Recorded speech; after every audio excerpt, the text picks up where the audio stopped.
तो दोस्तों आपको डिजिटल मार्केटिंग करना है, लेकिन आपके यूट्यूब पर, फेसबुक पर, इंस्टाग्राम पर followers and subscribers and viewers ज़्यादा नहीं है। फिर भी आपको डिजिटल मार्केटिंग करना है, किसी प्रोडक्ट का या फिर किसी बिजनेस का, किसी कंपनी का आपको मार्केटिंग करना है डिजिटली, ठीक है। तो आप ये कर सकते हैं, उसमें कोई इश्यू नहीं है, लेकिन उसमें क्या फैक्टर्स इफ़ेक्ट करते हैं, तो इसके ऊपर मैंने ये पूरी वीडियो बनाई हुई है।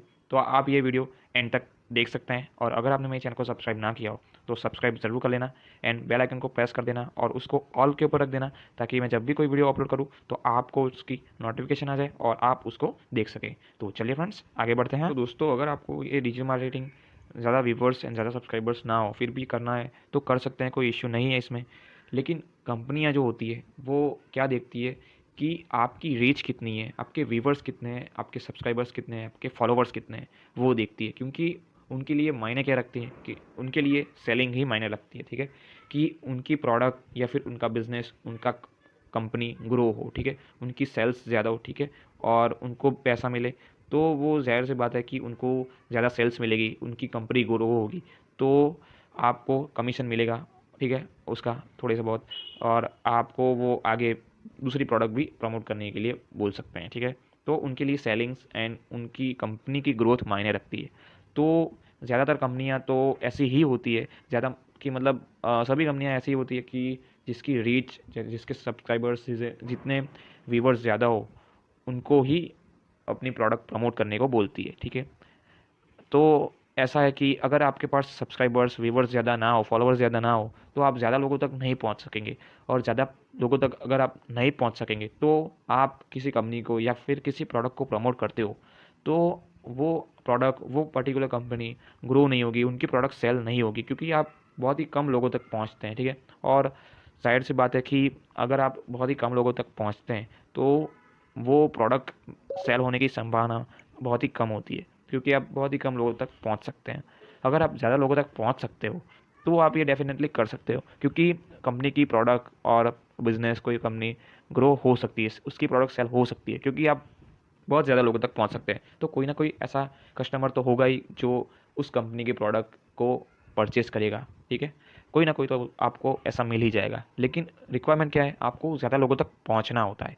अगर आप ज़्यादा लोगों तक नहीं पहुंच सकते तो आप सेलिंग नहीं कर सकते, ठीक है, और आप कंपनी को प्रमोट नहीं कर सकते, क्योंकि बहुत कम लोगों तक आप पहुंच सकते हैं इसलिए।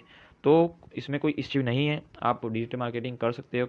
अगर व्यूवर्स, सब्सक्राइबर्स कम है तो आपको कंपनी को क्लियरली बोल देना है कि मेरे इतने व्यूवर्स हैं, इतने सब्सक्राइबर्स हैं, तो मैं ये कर सकता हूँ, ठीक है। अगर कंपनी छोटी होगी, बिजनेस छोटा होगा, ठीक है, तो वो आपको ज़रूर प्रमोट करने को बोलेगा ही बोलेगा, ठीक है। लेकिन बड़ी कंपनियाँ होंगी तो वो आपको इस तरह से करने के लिए मना करेंगी, क्योंकि आप बहुत ही कम लोगों तक पहुँचते होंगे इसलिए।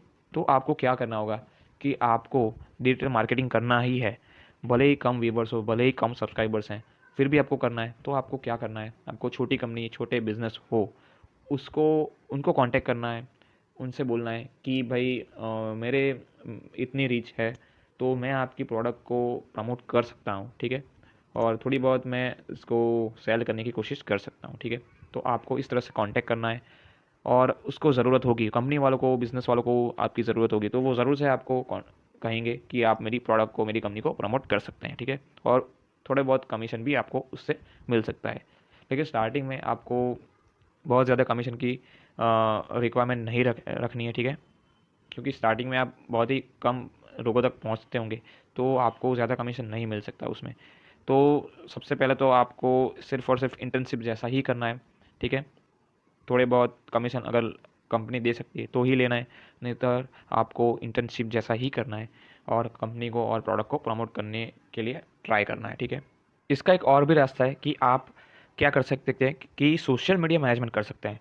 सोशल मीडिया मैनेजमेंट क्या होता है पता है? सोशल मीडिया मैनेजमेंट मतलब कि आप किसी कंपनी का, किसी बिजनेस का, आप उनका जो अकाउंट होता है इंस्टाग्राम पर, फेसबुक पर, उसके बाद यूट्यूब पर, तो आप उसका अकाउंट संभाल सकते हैं, मैनेज कर सकते हैं। कैसे कर सकते हैं कि आपको डेली, आपको उस अकाउंट में डेली आपको कुछ ना कुछ पोस्ट करना है, कुछ ना कुछ आप डिज़ाइन करके, पोस्ट डिज़ाइन करके आपको उस अकाउंट में अपलोड करना है, ठीक है। और अगर यूट्यूब का अकाउंट है तो आपको डेली, आपको यूट्यूब पर ऐसे वीडियोस बनाकर आपको उसके यूट्यूब अकाउंट में, उसके यूट्यूब चैनल पर अपलोड करने हैं, ठीक है। तो आप इस तरह से भी सोशल मीडिया मैनेजमेंट करके भी आप उनसे कमीशन ले सकते हैं। ठीक है, आप समझ गए होंगे कि सोशल मीडिया मैनेजमेंट क्या है। अगर आपको ना समझ में आए कि सोशल मीडिया मैनेजमेंट क्या है और उससे कैसे पैसे कमा सकते हैं, तो आप मेरी ये वाली वीडियो मेरे यूट्यूब चैनल पर जाकर देख सकते हैं। यहाँ आई बटन के ऊपर आप क्लिक करके भी मेरी ये वीडियो देख सकते हैं। तो उम्मीद है आपको समझ में आ गया होगा कि आप डिजिटल मार्केटिंग कर सकते हैं, और अगर कर सकते हैं तो किस तरह से कर सकते हैं। ठीक है, तो चलिए फ्रेंड्स, अभी के लिए चलता हूँ। Thank you for watching this video.